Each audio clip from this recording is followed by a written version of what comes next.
My brother laughed the day I lost the empire. He said I'd inherited nothing but a broken house.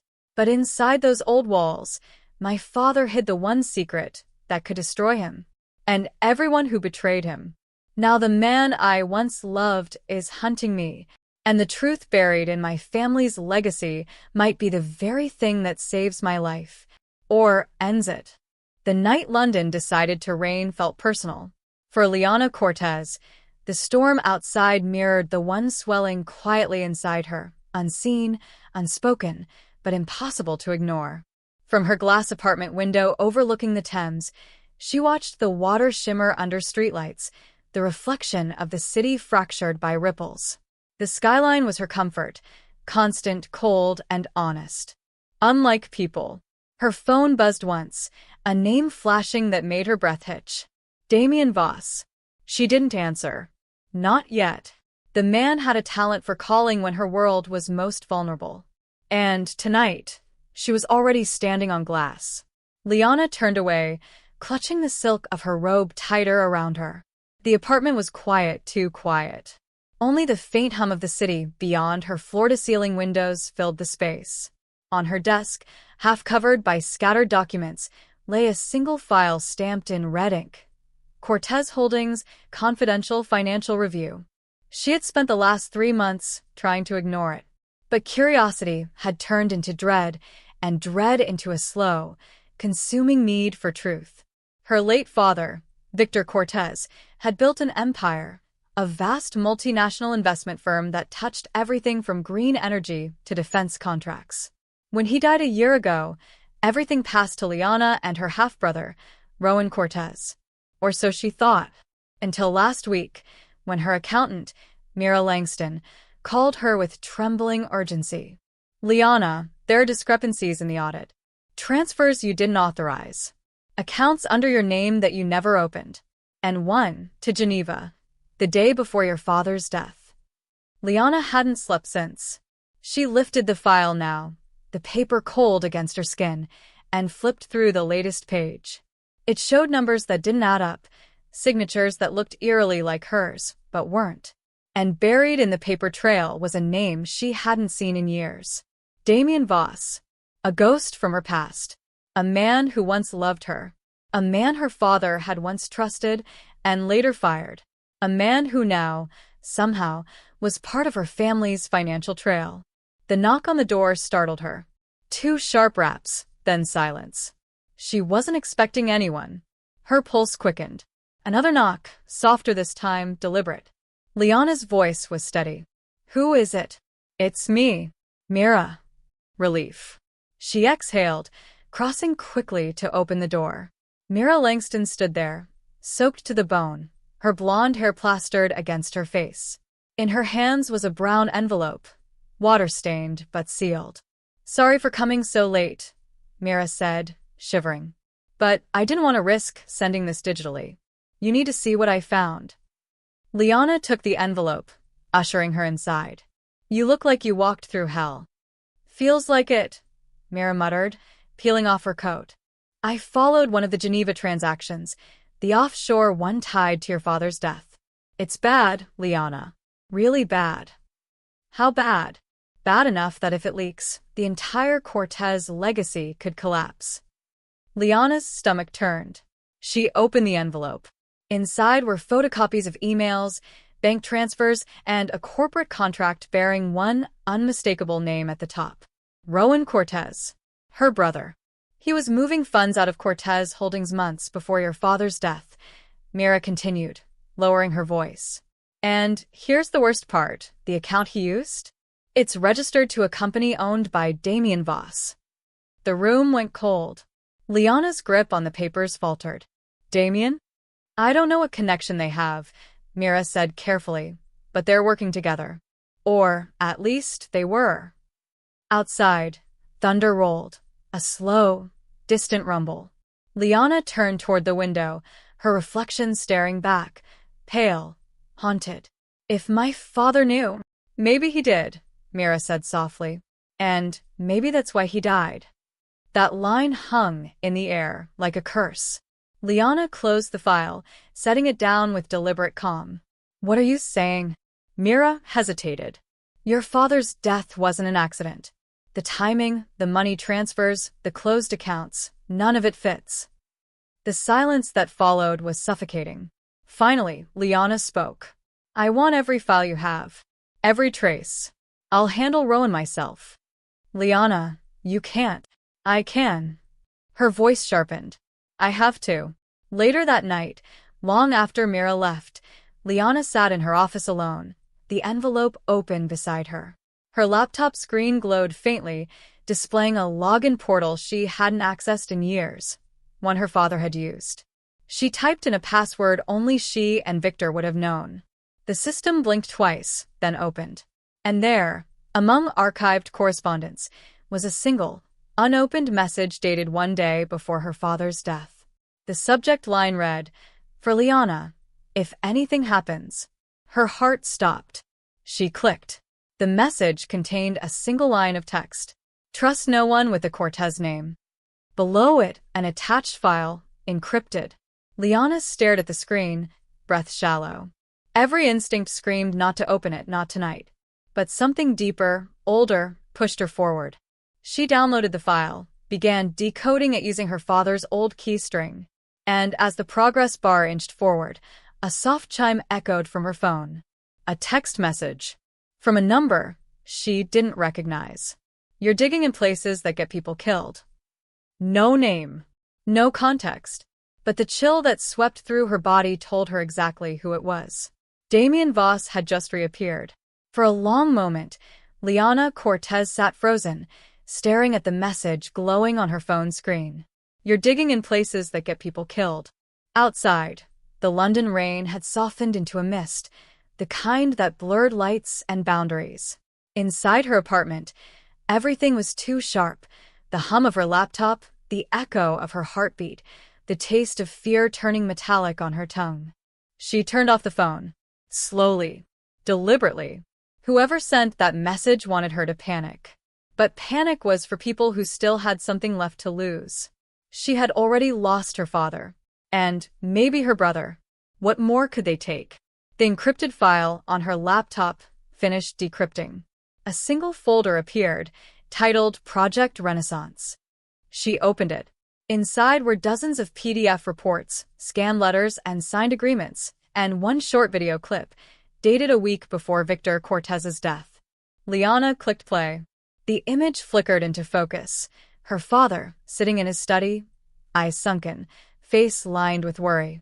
If you're seeing this, Victor began quietly, it means I failed to protect what I built, and who I built it for.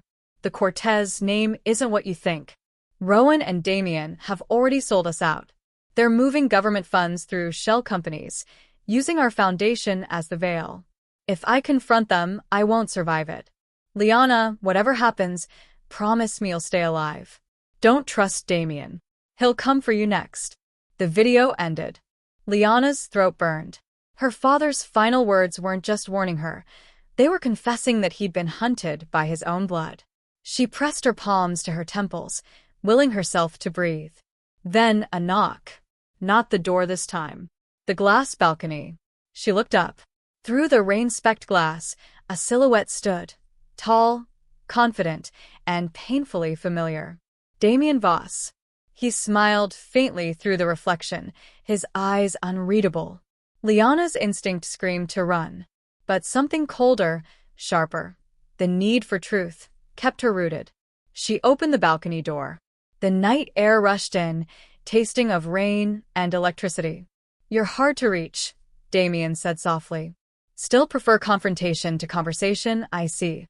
Breaking into my apartment seems a strange way to start a conversation. He shrugged, drenched but composed. You stopped answering my calls.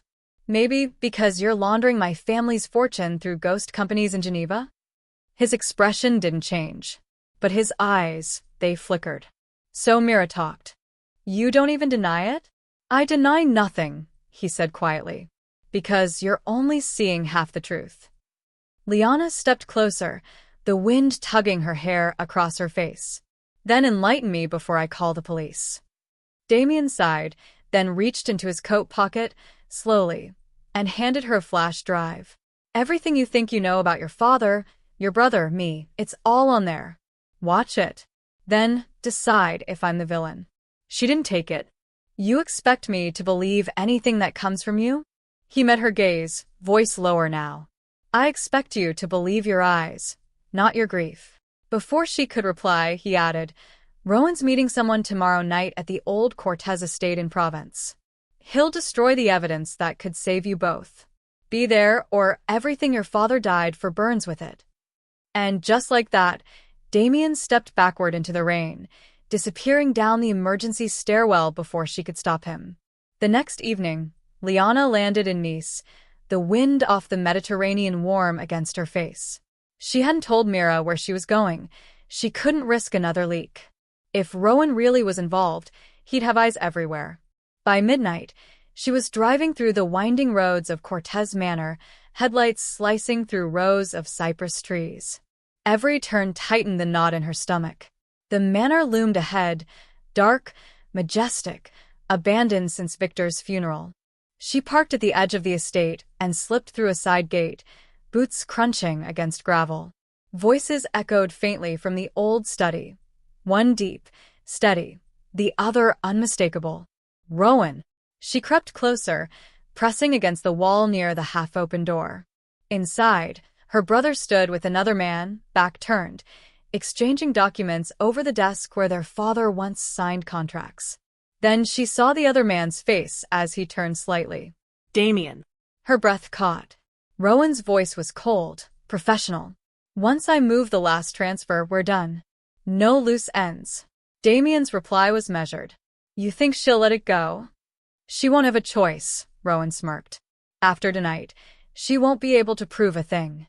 A soft click, the sound of a gun being cocked. Liana froze.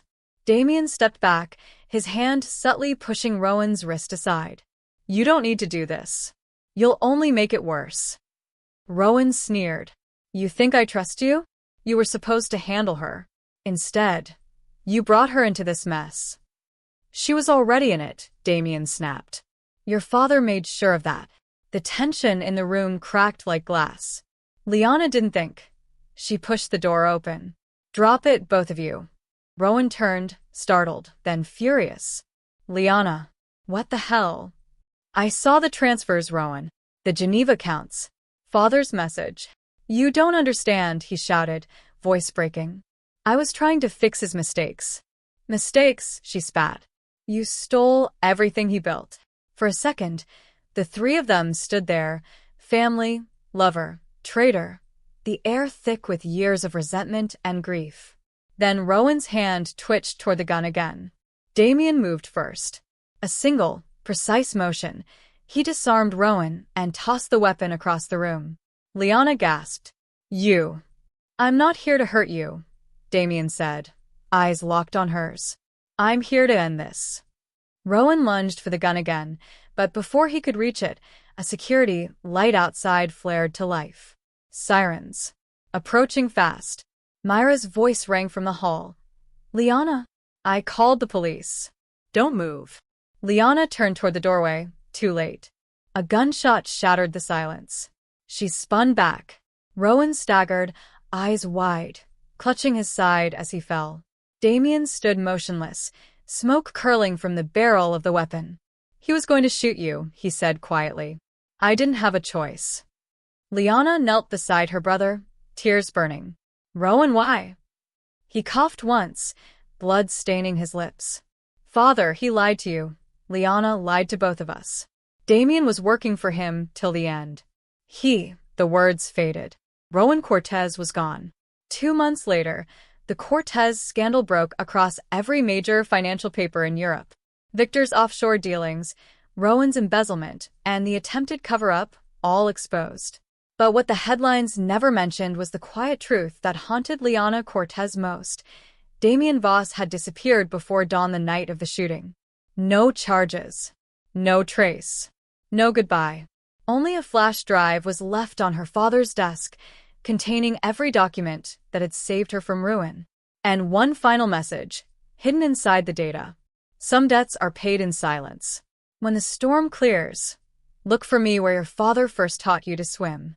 A year later, on a spring morning in the south of France, Liana walked to the secluded cove below the old manor, the place her father had called the heart of their beginning. The sea was calm now, glittering beneath the sun. She reached the shore, heart pounding, unsure what she expected. Then, a voice behind her. "You always did hate goodbyes." She turned. Damien stood there, sunlight cutting across his face, older, worn but alive. For a heartbeat, neither spoke. The silence said everything. Liana's voice trembled. "You saved me." He smiled faintly. "No, Liana." "You saved yourself. I just made sure you lived long enough to see the truth." She stepped closer. "And what now?" "Now," he said, eyes softening, "we start over. No lies, no Cortez, no ghosts. Just us." For the first time in years, she let herself breathe.